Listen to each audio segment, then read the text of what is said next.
Hello everyone, welcome to सरकारी library.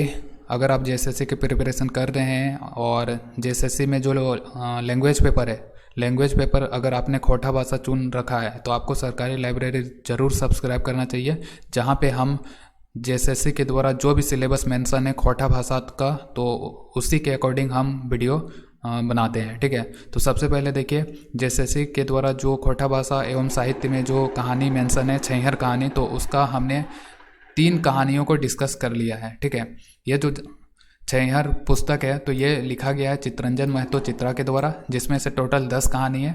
10 कहानी में से 3 कहानी हमने पहले डिस्कस कर लिया। ये जो वीडियो है तो ये इस पर हम चौथा कहानी को डिस्कस करेंगे। तो याद रखें, छैहर कहानी, इसमें ये जो पुस्तक है छैहर पुस्तक, तो ये कहानियों का संग्रह है। यानी कि टोटल कितने कहानियों का संग्रह है? टोटल 10 कहानियों का संग्रह है। किसने लिखा है? चित्तरंजन महतो चित्रा ने। तो आज हम डिस्कस करेंगे चौथा कहानी, और ये चौथा कहानी कौन सा है? तो ये है बूबा एगो कहनी कही दे। ठीक है, तो सबसे पहले ये नाम जो है तो इसके बारे में देखिए कि ये बूबा एगो कहनी कही दे। यहाँ पे देखिए, एगो मतलब क्या होता है? एक को खोटा भाषा में एगो कहा जाता है, और कहनी का मतलब कहानी हो गया, कही दे मतलब कि कह दो, तो एक कहानी कह दो। ठीक है, तो ये हो गया एगो कहनी दे का, एगो कहनी कही दे का मतलब हो गया एक कहानी कह दो।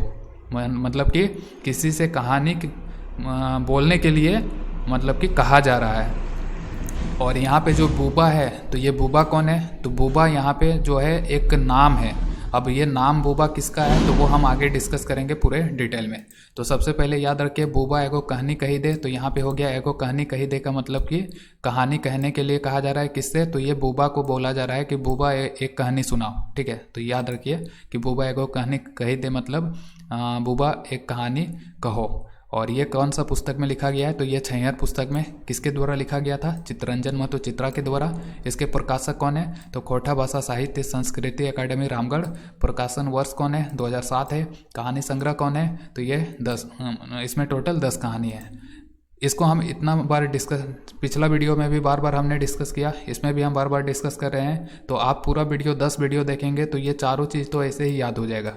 ठीक है, तो ये चारों चीज़ याद कर लीजिए, बहुत ही इंपॉर्टेंट है। इस टाइप के क्वेश्चन पूछे गए हैं कि प्रकाशक का नाम जो है पुस्तक है तो उसका प्रकाशक का नाम डायरेक्टली पूछा गया था, तो सारा चीज़ इंपॉर्टेंट है, ये याद रखिए। तो हम कहानी पे लौटते हैं कि इस कहानी में आखिर है क्या। तो सबसे पहले देखिए, गांव में क्या होता है कि जो महीना होता है तो उसको अघन महीना का समय है, और अघन महीना का समय में क्या होता है? धान कटता है। गाँव में धान काटा जाता है, और धान को काटने के बाद कहाँ रखा जाता है उसको? तो खलिहान में रखा जाता है। और खलिहान में जो रखा जाता है धान काटने के बाद, तो खलिहान में ऐसा है कि उसका चोरी ना हो जाए या कोई जानवर घुस के उसको खा ना जाए, तो उसको रक्षा करने के लिए वहाँ पे पहरेदार होते हैं। ठीक है, तो खलिहान को जो है, खलिहान को चोरों से और जानवरों से रक्षा करने के लिए वहाँ पे पहरेदार रहते हैं। तो इस कहानी में भी यही कहानी है कि धान को काटा गया, खलिहान में रखा गया, और उसका पहरेदारी करने के लिए लोग वहाँ पे पहरा दे रहे हैं। और इसी पहरेदारी में जो आज एक दिन की बात कर रहे हैं, एक पार्टिकुलर समय का, कि एक दिन जो है वहाँ पे एक बूढ़ा व्यक्ति जिसका नाम गंगाराम है तो वो पहरेदारी दे रहा है, और उसके साथ और भी कई सारे छोटे छोटे लोग हैं। यानी कि ये बूढ़ा व्यक्ति है तो जाहिर सी बात है जो दूसरे जो पहरेदार होंगे तो वो इससे कम एज के हैं। ठीक है, तो ये गंगाराम से बाकी जो लोग पहरेदार हैं तो वो उम्र में छोटे हैं, और वो जो छोटे लोग हैं गंगाराम से छोटे, तो वो गंगाराम को कहते हैं, प्यार से उनको बुलाते हैं बूबा। तो यहाँ पे जो कहानी में बूबा है तो ये किसके लिए यूज किया गया है? तो ये गंगाराम के लिए यूज किया गया है, और गंगाराम से वो लोग कह रहे हैं कि बूबा एगो कहानी कही दे।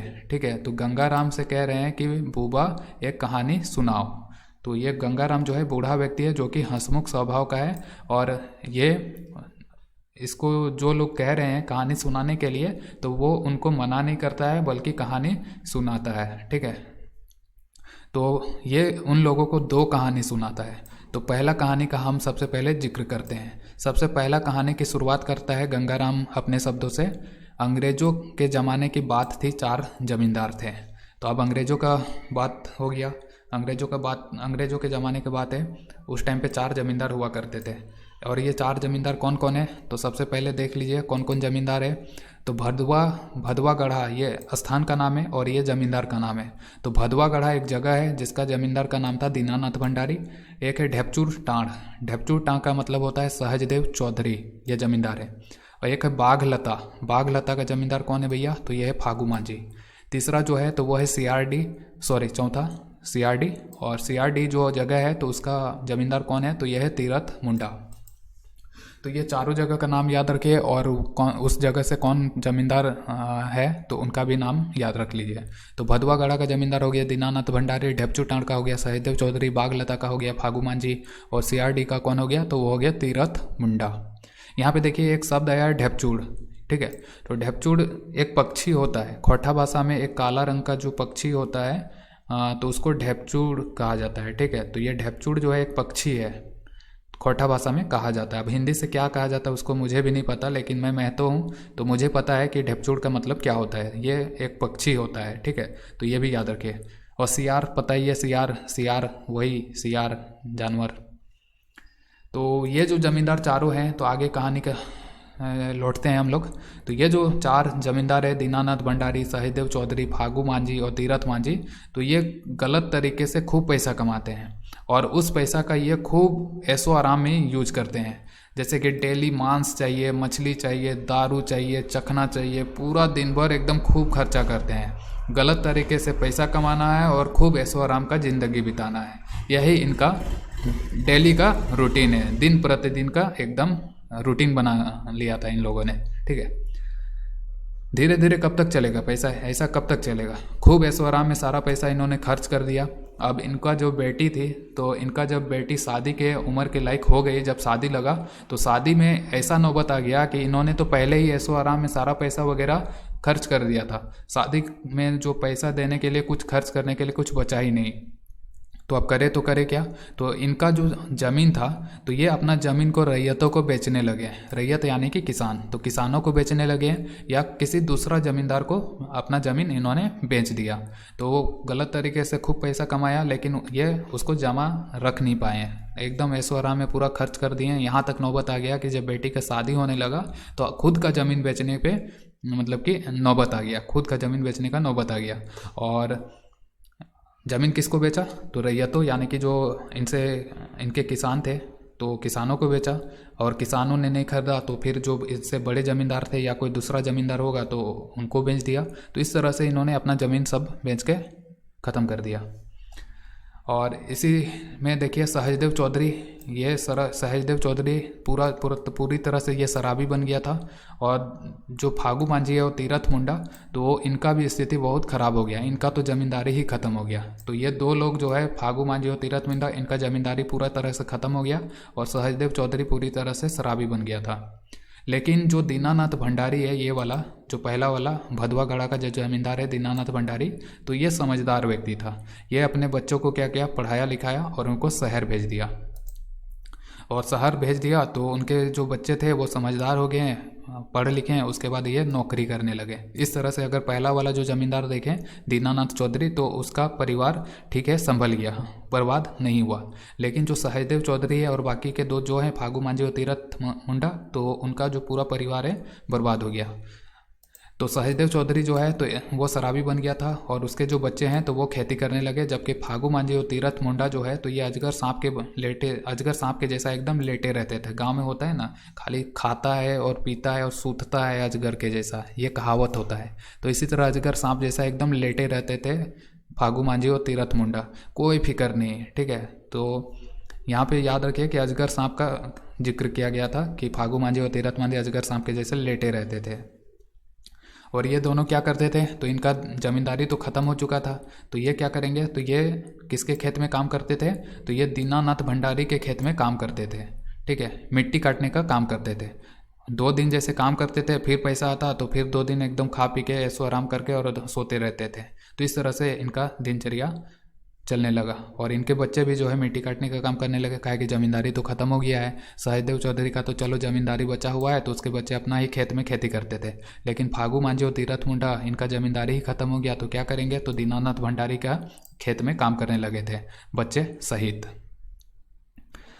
तो यही कहानी था, पहला कहानी। अब दूसरा कहानी जो है शुरू होता है। दूसरा कहानी जो है ये कौन सा गांव का कहानी है, तो ये इस गांव का है, नाम है मेटुक गांव। तो मेटुक गांव का कहानी है दूसरा कहानी।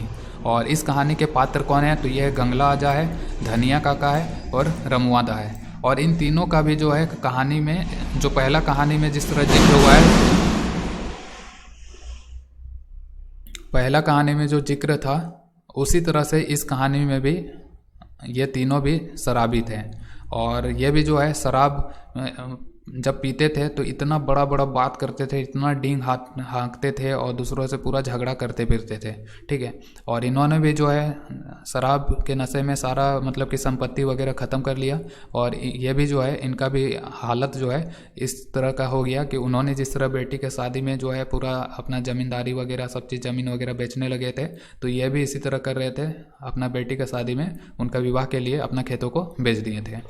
तो ये दूसरा कहानी भी सेम है, लेकिन गांव का नाम याद रखें मेटुक गांव, और किरदार कौन कौन है, ये तीनों हैं। तो यहाँ पे गंगला आजा जो है तो ये अपना बेटी का शादी में जो है 2 खेत बेच देता है और 1 टाँड़ बेच देता है।